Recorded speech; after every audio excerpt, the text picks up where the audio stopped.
मेरा बनवा दिया था। एक बार सरपंच की बेटी की शादी होती है और उसी जश्न में एक बहुत सुंदर औरत भी आती है।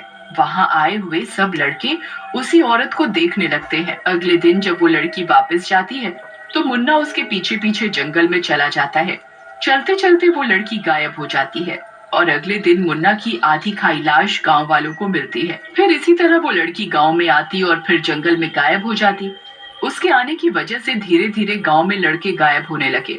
एक दिन फिर वो लड़की गांव में आती है। बहुत हुआ, मैं इस लड़की से सच्चा प्यार करने लगा हूँ। मैं आज ही इसके पीछे जाता हूँ और मैं तुमसे प्यार करता हूँ।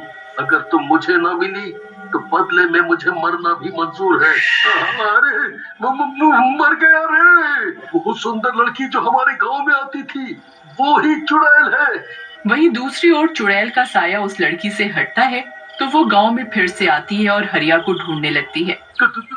तुम अरे डरो नहीं, मैं तो तुमसे प्यार करती हूँ। मैं तुम्हें भला क्यों मारूंगी? बस तुम्हें मुझसे शादी करनी है ताकि मैं हमेशा के लिए इस गांव में रह सकूं और हर रात मेरे अंदर की चुड़ैल गांव वालों को मारकर अपनी भूख मिटा सके। उस तांत्रिक का जादू मैंने अपनी शक्ति बढ़ाकर कब का तोड़ दिया है। अब गांव वालों को मुझसे कोई नहीं बचा सकता। अगर तुम मुझसे शादी करोगे तो मैं तुम्हें और तुम्हारी माँ को नहीं मारूंगी, और शादी नहीं करोगे तो वैसे भी सब मारे जाएंगे। फिर पूरे गांव के सामने हरिया उस लड़की से शादी कर लेता है और आधी रात होते ही वो लड़की चुड़ैल में बदल जाती है और एक गांव वाले को मारकर हरिया के घर के पीछे ले जाकर खा जाती है। इस तरह गांव में धीरे धीरे बहुत से लोग मर गए। अरे हरिया बेटा, तुम इतने कमजोर कैसे लग रहे हो?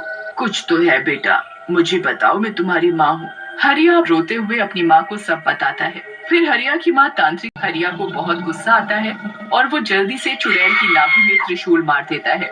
फिर तांत्रिक हरिया की पत्नी को अपनी शक्तियों से होश में ले आता है। अरे, मैं यहाँ कैसे आई? मैं तो जंगल में लकड़ियाँ काटने गई थी। मेरा नाम रजनी है। मैं पास के ही गांव में रहती हूँ। सब गांव वाले उसे पूरी बात बताते हैं। फिर सब मिलकर हरिया और रजनी की शादी फिर से बड़ी धूमधाम से